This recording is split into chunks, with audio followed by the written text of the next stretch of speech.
கனடாவிலே 40 million மக்கள் இருக்கிறார்கள். அதிலே முதியவர்கள் சிறார்களை கழித்து பார்த்தால் ஒரு 17 மில்லியனுக்கு கிட்டத்தான் உழைப்பாளிகளாக இருக்கிறார்கள். அந்த 17 மில்லியனிலே வேலை இல்லாதவர்கள் ஒரு பக்கம் இருக்கிறார்கள். அவர்களையும் கழித்து பார்த்தால் எஞ்சியவர்கள் தான் வேலை செய்கிறார்கள். அப்போ இந்த 6.1% வேலை செய்யக்கூடியவர்கள், வேலை செய்ய விருப்பமானவர்களுக்கு வேலை கிட்டாமல் இருக்கிறது. அப்போ இப்படியாக இருக்கிற போது வேளாண்மை செய்வர்கள் 2% கூட இல்லை கனடாவிலே. 1.3% மட்டும். ஆனால் இந்தியாவை எடுத்துக்கொண்டால் இந்தியாவினுடைய மக்கள் தொகையிலே 46% வேளாண்மையோடு சம்பந்தப்பட்ட, அதாவது அக்ரிகல்ச்சர் என்று சொல்லப்படுகிறது பயிர்கள் மட்டுமல்ல, கால்நடைகளும் அதற்குள்ளே வருகிறது, மீன் பிடிப்பதும் அதற்குள்ளே வருகிறது. அப்போ இந்தியாவிலே பார்க்கப்படுகிறது பாதியளவு மக்கள் வேளாண்மையிலே இருக்கிறார். கனடாவிலே 2% குறைவாகத்தான் இருக்கிறார்கள். ஒன்று, கனடாவிலே யந்திரமயமாக்கப்பட்டதாலே தனிப்பட்டவர்களுடைய வேலைகள் அதிகமாக தேவைப்படவில்லை.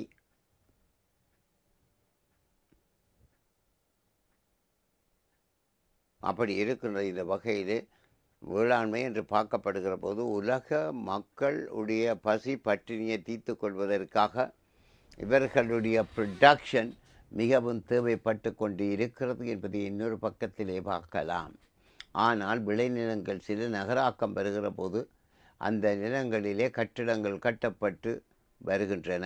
எங்களுடைய டொரண்டோவை எடுத்துக்கொண்டாலும் கூட சில இடங்களிலே விளைநிலங்களாக அல்லது வெறுமையாக இருக்கிற நிலங்களிலே கட்டிடங்கள் வருகிற போது அது வேளாண்மைக்குரிய நிலப்பரப்பை குறைத்து கொள்வதாகவும் இன்னொரு புறத்திலே பார்த்து கொள்ளக்கூடியது ஒன்று ஆக இருக்கின்றது ஆகும். ஆனால் இந்தியாவை பொறுத்த மட்டும் இந்த மனித வளம் ஆக்டிவ் பாப்புலேஷன் என்பது வேலை செய்கிறவர்கள். அவர்கள் தொகை இந்தியாவிலே, அதுவும் ஆரம்ப கட்டம்ன்றது 18 வயதிலிருந்து 34 வயதுக்கு இடைப்பட்டவருடைய தொகை இந்தியாவிலே ஏனைய நாடுகளோடு ஒப்பிட்டு பார்க்கின்ற போது அதிகமாக காணப்படுகிறது. இன்று America, Germany, France, England, Japan ஆகிய நாடுகளோடு இந்தியாவை ஒப்பிட்டு பார்த்தால் இந்தியாவிலே இளவயது வேலையாட்கள் தொகை அதிகமாக காணப்படுகிறது. ஏனைய நாடுகளிலே 45 வயதுக்கு மேலே 65 வயதுக்கு இடைப்பட்டவருடைய தொகை தான் அதிகரித்து காணப்படுகிறது. அது இந்தியாவுக்கு கிடைத்த ஒரு பிளெஸிங். அதனாலேயே இந்தியாவிலே படித்தவர்கள் பல நாடுகளுக்கு சென்று அங்கே அவர்கள் பணிபுரியக்கூடியது ஒன்றாக இருக்கிறது. வெளிநாட்டு மேன் பவர் பிரச்சனைக்கு அது கனடா, அமெரிக்கா, இங்கிலாந்து, ஜெர்மனி போன்ற பல நாடுகளுக்கு அவர்கள் செல்லக்கூடியதாக இருப்பது. அவரிடம் சர்ப்ளஸ் மேன் பவர் இருக்கிறது. அது இந்தியாவுக்கு கிடைத்த ஒரு பிளெஸிங் என்று சொல்லிக்கொள்ளலாம். சீனாவிலே கூட அப்படி இல்லை. இப்பொழுது வளர்ச்சியடைந்த நாடுகளை பொறுத்தமட்டில் வளர்ச்சியடைந்த நாடுகளிலே நாங்கள் இப்போ 18 வயதிலிருந்து 65 வயதுக்கு உட்பட்டவர்களாக பார்த்தால் சில நாடுகள், குறிப்பாக இந்தியாவிலே 35 வயதுக்கும் 18 வயதுக்கும் விடப்பட்டவருடைய தொகை மிக கணிசமான அளவு ஆக இருக்கிறது. ஆனால் ஏனைய ஜெர்மனி, பிரான்ஸ், இங்கிலாந்து போன்ற நாடுகளை எடுத்து பார்த்தால் 35 வயதிலேக்கு மேற்பட்டவர்களுடைய முதியவர்களுக்கு கீழே உள்ளவர்களுடைய தொகை அதிகரித்து காணப்படுகிறது என்பதையும் இன்னொரு பக்கத்திலே பார்க்கலாம். ஆகவே ஒட்டு மொத்தமாக பார்க்கப்படுகிற போது மனித வளம் என்கிற போது சிறார் மத்தியிலே முதலீடுகள் அதிகம் தேவைப்படுகிறது. 1960, 70களிலே நிறைய பிள்ளைகள் பாடசாலைக்கு போகிற போது பாடசாலை உபகரணங்கள், ஆசிரியர்கள், தளபாடங்கள் போன்ற செலவினங்கள் அதிகரித்து காணப்பட்டது.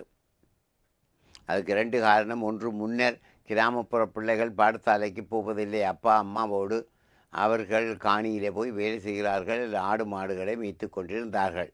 இப்பொழுது கட்டாயமாக 14 வயது வரைக்கும் பிள்ளைகள் படிக்க வேண்டும். அதற்கான கல்வியை பெற்றோரும் அரசாங்கமும் கொடுக்க கடமைப்பட்டு இருக்கிறது என்பதனாலே பள்ளிக்கூடம் போகிற பிள்ளைகளுடைய தொகை அதிகரிக்கிறது. ஆனால் இப்பொழுது பிள்ளைகள் பிறப்பது மிக குறைவாக இருப்பது என்ற காரணத்தினாலே பாடசாலைக்கு வர பிள்ளைகளுடைய தொகை குறைகிறது. உதாரணமாக எங்களுடைய கனடாவை எடுத்துக்கொண்டால், கனடாவிலே சுமார் 30 வருஷங்களுக்கு முன்னர் 5 மில்லியன் பிள்ளைகள் ஆரம்ப நடுநிலை பாடசாலைக்கு போய் வந்தார்கள். இப்பொழுது அது 4 மாறிவிட்டது. சில பாடசாலைகள் இதனாலே மூடப்பட்டு விட்டன. மிட்லேண்ட் காலேஜேட் அப்படி மூடப்பட்டதிலே ஒன்றாக இருக்கிறது.